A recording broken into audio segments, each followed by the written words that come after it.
Hello WIW and good morning. This is Mrs. Rana Khatri Tandon, the founder of Right to Rise and RKT Foundation.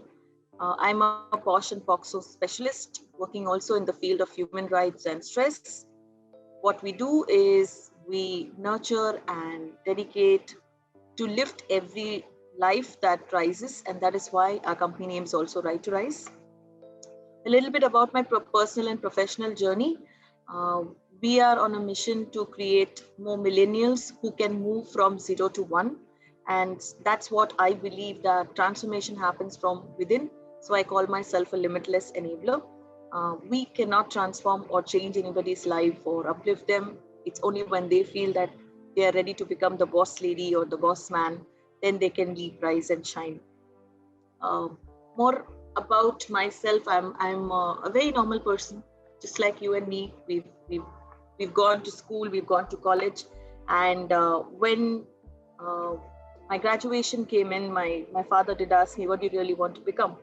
And in South India, being from a very normal family, a very introvert kind of a family, but with open ideas and open mind, my parents were one who have always given me two things in life, which I can carry as legacy. One is that keep learning all the time. So every holiday we used to learn a new skill. I used to develop either learning flower making or painting or drawing or skill building in terms of baking and cooking and a lot of other skills which I loved. And my father never used to say, just because you're girls you shouldn't be doing something. So that's something which a motivated thought that my girls will rise just like boys, and my mother always nurturing that anything that you want to learn, please go ahead. So when I came up to completing my 10th and 12th, the first question that my father asked me, what do you really want to become? I said, I want to be a computer engineer. And being from a business-oriented family, having a sibling of 13 children, my father is the second one. And he said, really? I mean, why do you really want to go all the way and do something like a job?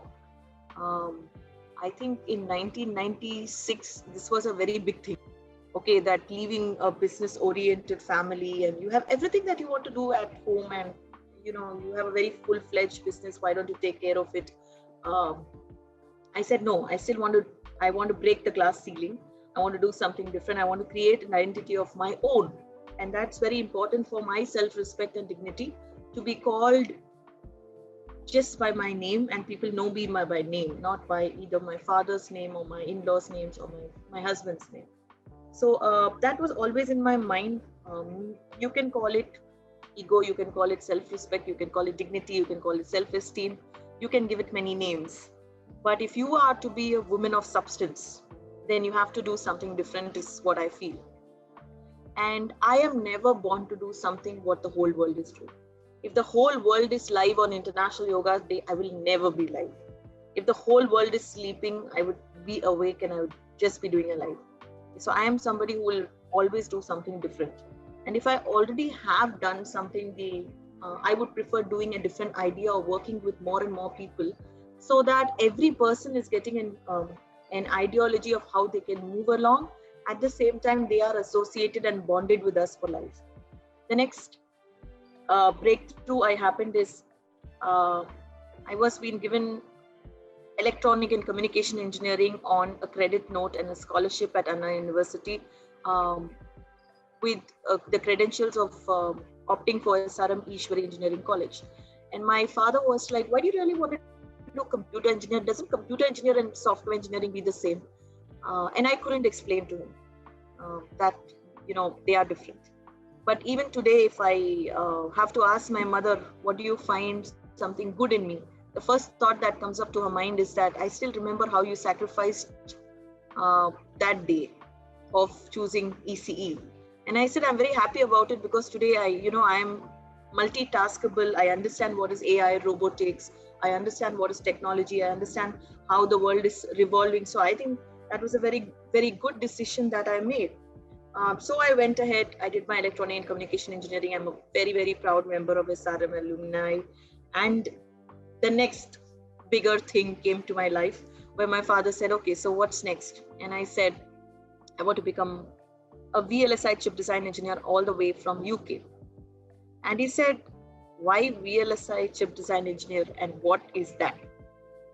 And I said, I've been doing some research. And the research and a lot of help from friends tells me that that's a more deeper level of understanding circuit design, looking at computers, electronic gadgets, phones, everything in the sense that how are they integrated, how are they chipped, how are they operating the software and the hardware behind it. And I find it very magical.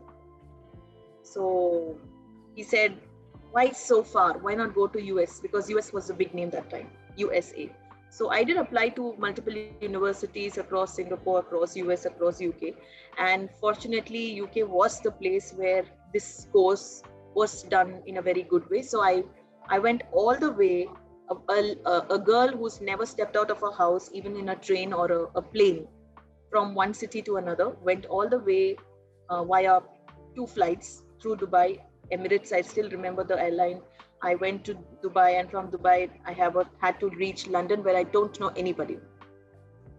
And I did stay there for 6 years, doing first my postgrads, then going ahead and doing my research and my thesis at Edinburgh University at Scotland. I did a lot of work across RBS Scotland, NatWest, Barclays, Sainsbury's. These were some of the places, Zara, and working into IBM, where more on the technology driven. And there were certain jobs that I did because you have to sustain a living and you want to be somebody on the different role, like maybe a payroll sales, or you want to be a business development person. You want to explore the world. That's the time where you're exploring and finding different things that you want to learn. So having enjoyed that 6 years, I think then my father was like, okay, you've done all your stuff now. I think you should get married. And I did come back. I did like a very good girl and like a very elderly child. He said, only when you get married, the rest will get married. So I did look through the boys, and he never pressurized me. So I was very happy about it. Got married, came to Mumbai, the city I never wanted to come. But like they always say in movies, or you always get to hear in books, that the place you say you don't want to go, you always land up there. Okay. So I landed up here.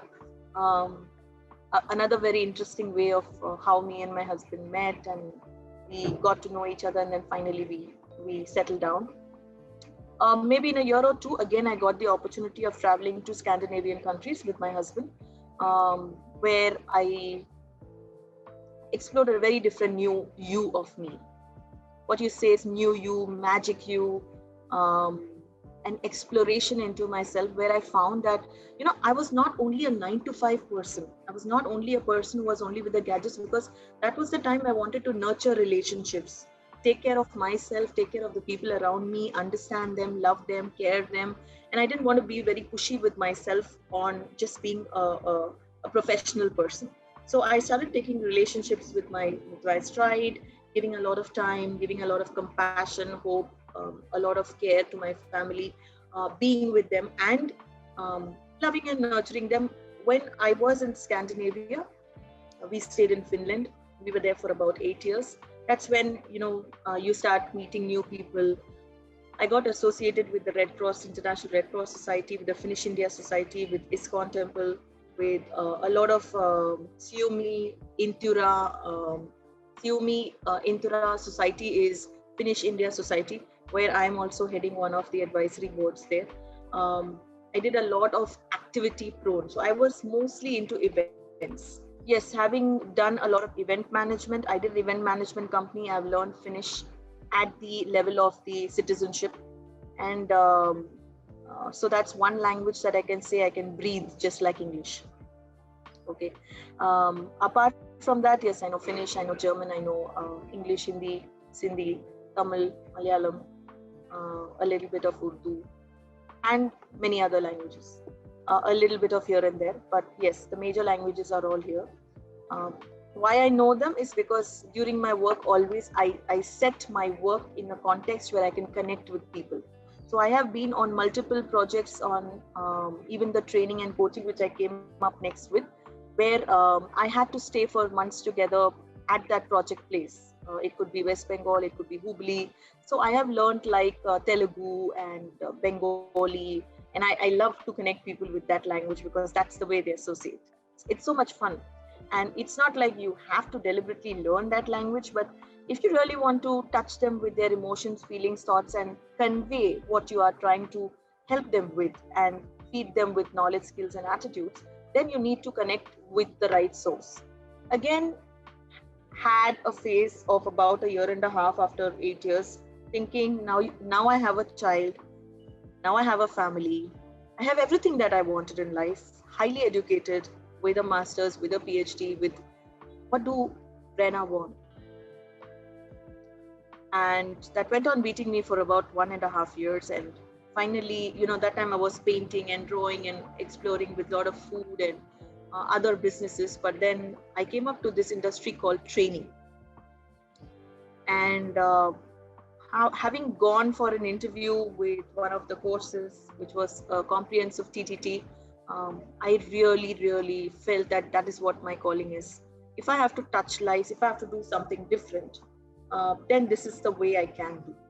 Now, you don't have to specifically become one trainer or one coach, but yes, that is the mode I felt. Not because I'm very good at communication, but maybe that is the skill that I wanted to help people in. Because I think trainers and coaches feel that if you're a very good communicator, then you become a very good person. But nowadays, if you turn left, turn right, you see only trainers and coaches. Okay, so it's like seeing another person across, and all of them seem the same. But if you have to stand out, I always feel do something different in what you do. I have done qualifications in training with regard to specific courses like nonviolent communication, NVC. NVC is more to do with understanding the other person and their thoughts and feelings and aligning them with why you feel different about them. So if I did that course, which is about a 7 years certification course, I'm an NLP, mindfulness, train the trainer. I've done a lot of international programs like Dale Carnegie. I've done a lot of programs like MMI, MME, Brian Tracy, Tony Robbins, a lot of courses to equip myself that I be a better person. It's not about changing the whole world. You need to first change yourself and look into what kind of person you want to shine into. And I always say leadership is only about influencing the other person of what he is capable of. It's not about leading the way, not about showing the way all the time. People don't want to be shown a lot of things sometimes. Sometimes they feel that they know enough. So you have to only give them when they need the food for thought. And eventually, after a period of 1.5 years of understanding what people are doing around, I got into Posh. Did one training, just a normal training, going, delivering a PPT, delivering a person. Second, saw people running towards me, men, women, who came up to me and said, I have undergone a lot of abuse. I have undergone a lot of sexual assault. I have undergone a lot of areas where people have been assaulting me, abusing me. There's a physical touch which makes you feel very horrible and doesn't feel good at all. So, and the third training at the College of Thakur, Engineering, Sciences and Commerce, this boy comes up to me in a crowd of about 350 after the session and says that he's undergoing abuse for about 3 months from a girl, somebody from his own batchmate, where when he travels across, then this person is being touched on unwanted places where he doesn't feel good about it, and in spite of conveying that, I think it persists. So he needs help. Somewhere it got me connected with my vision that am I there for some purpose? Because in the midst of that, I think I lost my grandfather. He was about 98 to 99 when he passed away. And there were many, many people who came up to his funeral. And there were many letters across the globe who came up to him. And that got me thinking that what would this man have done for people to come down to him even after he's passed away? He would have done something. Maybe just being there, maybe just hearing out, maybe just calling in, maybe just being calm, resilient for somebody, maybe listening out to words that we don't listen to. Okay, and if you really want to be there, all you need to do is to be there, hear them, listen to them, release their pains, give them solutions. That's what Posh is all about. It's all about reliving your dignity, rights, respect, and safety, and saying whether you're man, women, or any gender, you are like us. You are one among us. We need to embrace you. We need to get you together. We need to love you. We need to nurture you as much as anybody else. Yeah, I connected with Posh and Popso because I felt that's my calling and that's my purpose, for the reason that I could associate with these people and feel that they need to be risen. They need to have the right to life. Any person, whether it's male, female, a child, all of them need to have safety, dignity, rights, self-esteem, and they need to grow together to understand that it's not about only leadership positions, also about decision making together. It's about nurturing, caring, relationships together. It's about every soul that you have around us to make them feel beautiful and emerge them to a purpose that they feel is their calling. So it's not about you wanting them to do something, it's about they feeling better and their self-esteem risen. So Posh and Poxo is somewhere I felt that I should be working into, and that's why I'm here.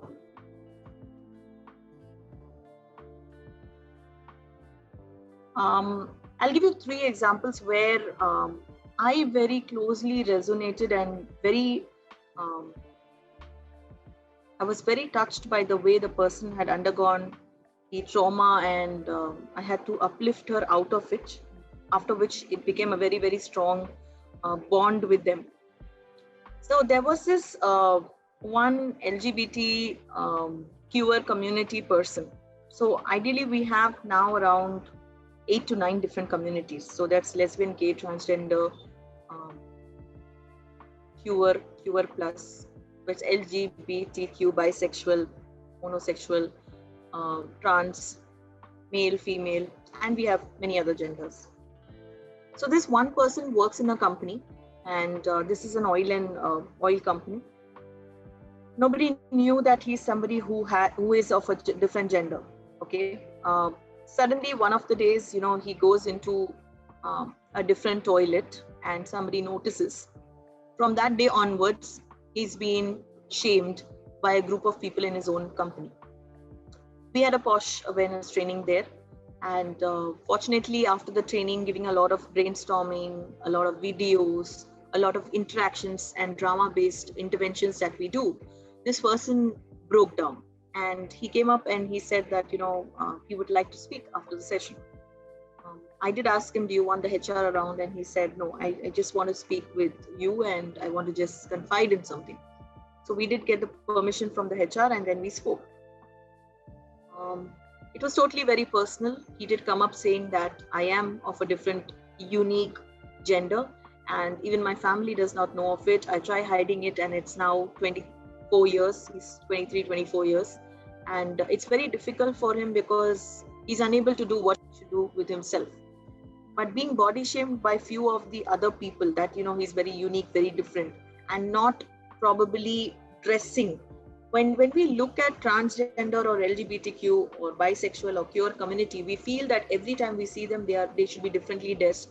They should be doing some reactions like hitting with the claps, or they should be, they have some different kind of expressions on face in terms of maybe a mush over a lady, or a man looking very different, a more masculine face for a feminine figure and a feminine face for a masculine figure, or something different in their walk or talk or the way they present themselves. But this person was quite normal, just like you and me. And he tried spoofing his identity or morphing his identity for a very long time, but it just came out. And all I told him was, what does he want to be? After hearing him for almost 2 hours, he said he wants to be what he is. And I said, then start becoming happy with the person you are. Start embracing the person you are. Start including yourself and standing up for yourself, because it's important that you first love yourself. It's important that you associate with yourself, you resonate with your feelings, your thoughts. Being able to love yourself every day in the morning, looking at the mirror and saying, oh my God, you are unique. It's not that you are different, but you are unique. And you should be very happy of being unique, because not everybody has this chance of being unique. I remember this one thought of Malala Yousafzai, who's saying that one pen, one thought, one book, and one word can change the nation. And when you're silent, nothing else matters other than that one voice that comes from within telling you that you are different, you are unique, you're amazing. Uh, your silence matters. And that was one thing that was knocking on my mind when he spoke. I literally had goosebumps when I spoke to him and listened to him. And he said, Didi, मैं जरूर चाहूंगा कि आप हमारे साथ connected रहें और हमेशा आप आके हमें मिले. And he introduced me to an LGBTQ community where he knew. Of course, there were similar people like him, but all educated. Let me tell you, some of them were even PhDs. Okay, it's very shocking for me that even normal people like us, where we are not masters or PhDs, we take the privilege of putting them down, which is very, very upsetting.